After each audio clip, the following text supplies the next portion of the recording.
Good morning everyone. Today we're going to be talking about Tower of Fantasy as well as a couple things that I don't want you guys to miss out because these are a couple things that I always tend to forget about, and so I don't want you guys to make the same mistake. So without further ado, let's just jump straight into the video.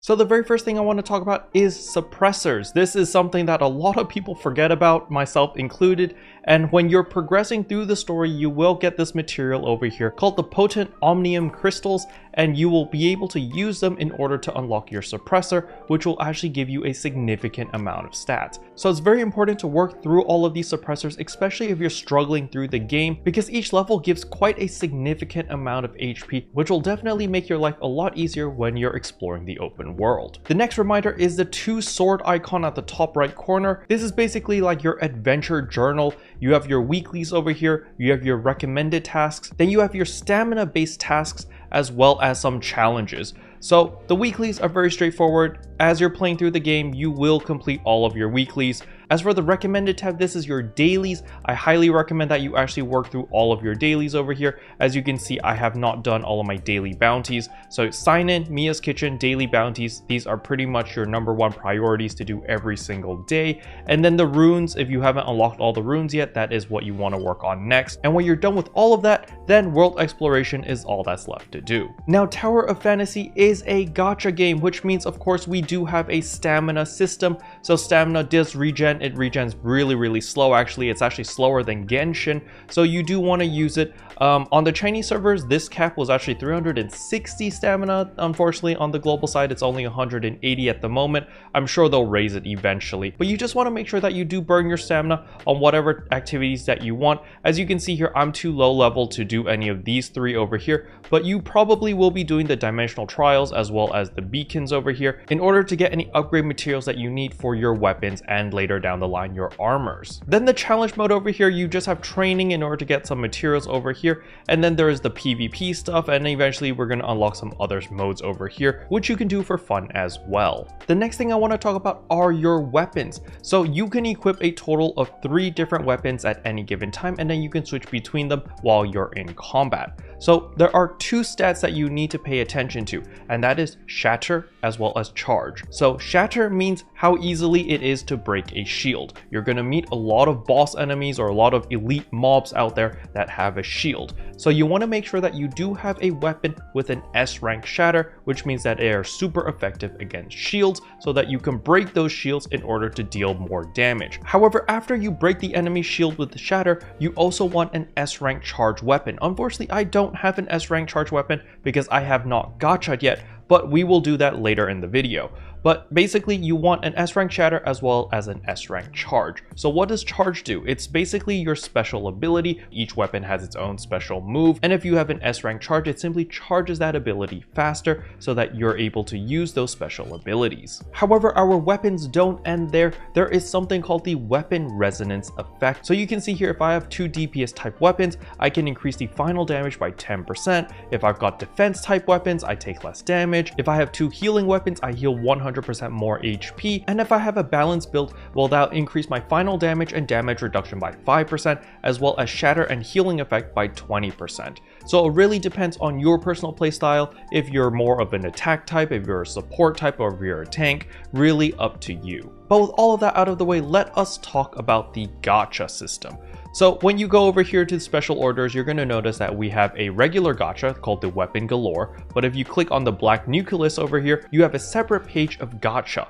However, if we go down here to choice matrices, there's another one, and then there's another one over here, and another one over here. So how on earth do we know what gacha banner to pull on? Well, don't worry, the easiest one is going to be the choice weapons banner up here, simply because you earn these gold nucleus every single day simply by doing your daily. It's very simple. You're going to get a bunch of golden nucleus, and this banner never changes. This is basically your standard banner for my Genshin players out there. This is never going to change. It's always going to have the same weapons over here. As you can see, all of the different weapons as well as all the different characters, all the SSRs, these will never change. They're always there. However, something special about the gold nucleus banner over here is once you pull 80 times, you are guaranteed an SSR. However, what's not written here, and I don't know why it's not written here, is for your first 30 pulls, you are guaranteed an SSR as well. So you can see here that I have 40 pulls. So later on, when you see me do my third 10 pull, I am guaranteed an SSR. And what's even better is this 80 pull thing. Let's say that I get a bunch of SSRs in my journey to get to 80 pulls. It does not reset the pity. Basically, at 80 pulls, regardless of how many SSRs I got in that path to get to those 80 pulls, I am still guaranteed the SSR unit, so that is freaking amazing. But now to talk about the black nucleus over here, you will get hundreds, and I really mean you will get hundreds of these simply by playing the game, exploring open boxes and all of that stuff. However, the thing about this banner is the SSR weapon drop is 0.3% and there is no pity. So basically, this is your free pulls. Basically, you know, they're just giving you a ton of free pulls, and hopefully you get lucky and you do get an SSR. However, there is no guaranteed on this banner. Okay, so the black nucleus as well as the gold nucleus you can earn just by playing the game, so you'll be perfectly fine. Eventually you'll get everything that you need from this banner. However, now we have to talk about the red nucleus over here. The red nucleus are limited time banners. As you can see here, there is time remaining 20 days, 5 hours and 24 minutes to pull for Nemesis. So that is this beautiful character over here. So Nemesis is a limited time character. If you don't get her within the 20 days and she goes away, there will be no other way to obtain this character until there is a rerun and until she comes back. So for all my Genshin players out there, you guys know the drill. It's the limited time banner. However, for my friends who are new to gacha games, this is how they get you to spend money because of FOMO, and you really need to save a lot of your currency over here called the dark crystals in order to purchase these red nucleus in order to pull for these limited time units. And this is why you've probably seen a bunch of videos telling you not to waste your dark crystals, because the dark crystals is the only way to obtain red nucleus as a free-to-play player. Sure, there may be an event here and there which may give you a couple of red nucleus. However, for the majority of the time, these red nucleus are going to be extremely rare, which is why you want to save up your dark crystals in order to purchase these, in order to pull for the limited time banner. And just for your reference, it costs 150 dark crystals per pull. So if you do decide to do a 10 pull, you need 1,500 of these dark crystals. However, don't worry, this banner also has a pity. However, the pity is at 120. Now you guys may be like, Kero, it says 80 out of here. What do you mean 120? Well, at 80 pulls, you are guaranteed an SSR. You are not guaranteed the limited time banner SSR, it's a 50-50. So if we click the limited store on the bottom left corner, you can exchange your 120 flame golds into the Venus weapon, which just so happens to be Nemesis's weapon, so you will get the character as well as the weapon, but it requires you to pull 120 times. So with some simple math of 120 pulls multiplied by 150 dark crystals equals 18,000 dark crystals. So if you want to guarantee a limited time banner character, you will need to save up 18,000 black crystals. So this is why a lot of people are going to tell you to save your black crystals, don't spend them until there is a character that you really want from the limited time banner, and then you can buy your red nucleuses over here and do your 10 pulls and keep pulling until you get it. Now, of course, you might get very lucky, and maybe in like your first 20 pulls, you might get the unit that you want, and then you don't need to go all the way to pity. However, this is a gacha game, so it's always better to save up a bunch and guarantee that you get the character than gambling and then maybe you don't get the character that you want and you don't have any more currency because you didn't save in the previous events and stuff, and then you start spending money, and that's how the gacha games get you. So the TLDR, choice weapons over here, this is your friend. You're gonna play the game, you're gonna get a bunch of gold nucleus, you're gonna get a bunch of black nucleus, you're gonna pull on this banner over and over, and eventually you'll get all of your SSR weapons, as you can see right here. You'll get all of these SSR weapons, you'll get multiple copies of them, it'll make the weapon even stronger, even better, and you're gonna have a good time. As for the special orders or the limited time banners, this is where you save up all your dark crystals, and then eventually if there is a character that you really want, then you go crazy and you spend all of your dark crystals on trying to get the character. Because don't forget, this game is very similar to Genshin Impact, where there are constellations where you can get multiple copies of the same character or weapon, and then you can advance them. So if you see this is a spear, I advance it, now I am 1 out of 6 stars, and it increases my shatter by 15%. After shattering a target shield, increases teammates' attack by 15% for 30 seconds. This cannot be stacked. And all of the weapons are going to have more and more powerful effects the more copies you have and the more stars it is. However, it does cap at 6 stars, so keep that in mind. Alright, with all of that out of the way, it is time to gacha. So let us do our first 10 pull. So we're going to skip all this, and you can see, look, I got Echo over here. So great, I guess. So we're going to do another 10 pull. Hopefully it turns gold, because every 10 pull you are guaranteed a SSR or a SR. So here it's purple again. That's our SR. Oh, nice. We got the bow girl, Bai Ling. Very nice. Now this is my 30th pull. So this is a guaranteed SSR, as you're going to see here. Again, I don't know why they didn't write the fine text, but you're going to see that it will turn orange. So it goes purple, turns orange, and voila. So we're going to go through each one at a time to just show you the animation of the oh no, this is the SR. The SSR looks a little bit different. You're gonna see that in a second when I eventually get there. Here we go. There's the SSR. Very nice. We actually got Coco, which is one of the game's best healers, I'd like to say. I consider her one of the best healers. Oh, and we got another SR. Wow, that's pretty good. So we managed to get one SSR. This was guaranteed, and then we got 2 SRs. So pretty cool, pretty nice, but we have one more 10 pull to go. Hopefully we can get one more SSR. That would be really, really nice.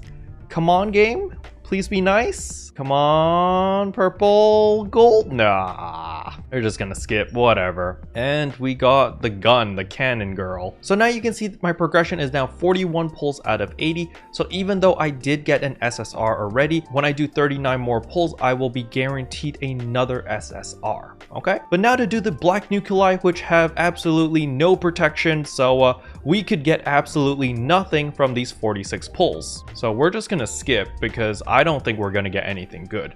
As you can see, there's just gonna be a bunch of junk. Oh, we got the healer. Nice, we got Pepper. Okay, so that's another healer staff. So I'm guessing the game really wants me to be a healer by giving me an SSR healer and an SR healer. We're gonna skip this again. I don't think it's gonna be anything good. Yep, it's all junk. And it's blue. Okay, it's blue. Nope, all junk. Everything garbageo. So I'm not gonna make you sit here and suffer 6 single pulls, so I'm just gonna save that until I get another 10. Now, something you may have noticed is this also has this little currency over here called black gold. As you can see, I pulled 41 times, I have 41 black gold. The nice thing about this is when you go to the weapon store over here, you can actually use your black gold to purchase the weapons that you already have. Remember when I was talking about getting multiple copies of the same weapon makes it stronger? Well, if you've unlocked a weapon, as you can see here, absolute 0, now with these tokens, I can now guarantee myself the same weapon in order to get constellations or make it even stronger. However, the black nucleus pulls over here do not give you black gold, okay? Only the gold nucleus pulls will give you black gold, so please keep that in mind. So since we obtained the absolute 0, we are going to use that weapon,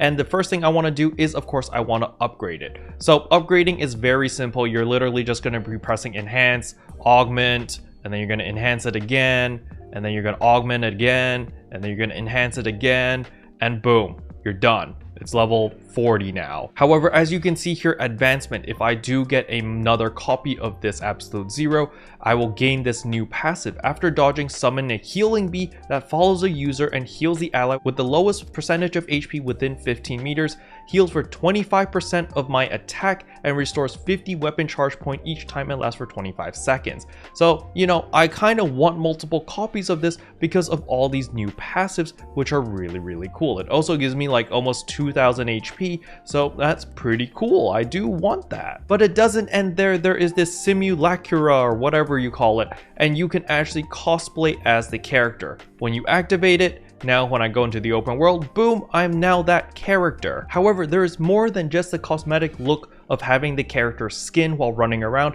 When you go to Awaken over here, it's like sort of like a dating sim, I guess. You can give gifts that your characters like in order to work towards your awakening progress.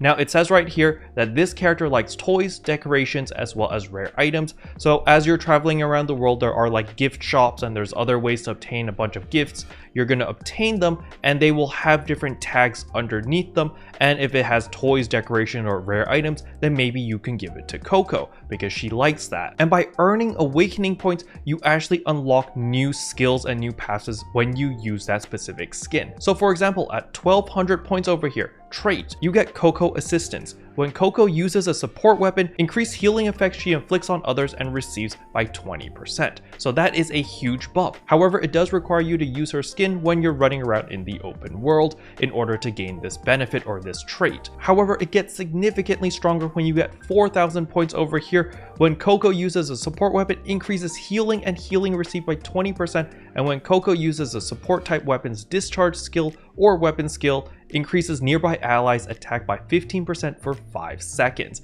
So if you do manage to get her all the way to 4000 points, everyone is gonna love you because you give them tons of damage, you're healing them up, and you know, basically everyone's very happy because they can deal tons of damage. So when you do eventually find a character that you really like, make sure that you start working towards their awakening points so that you unlock all of these really nice traits. Special thanks to all the members for supporting the channel. It really means a lot to me. Thank you again. But I think I bombarded you guys with enough information. If you have any more questions, let me know in the comment section below, and I'll see you guys in my next video. Bye! What can I say except you're welcome?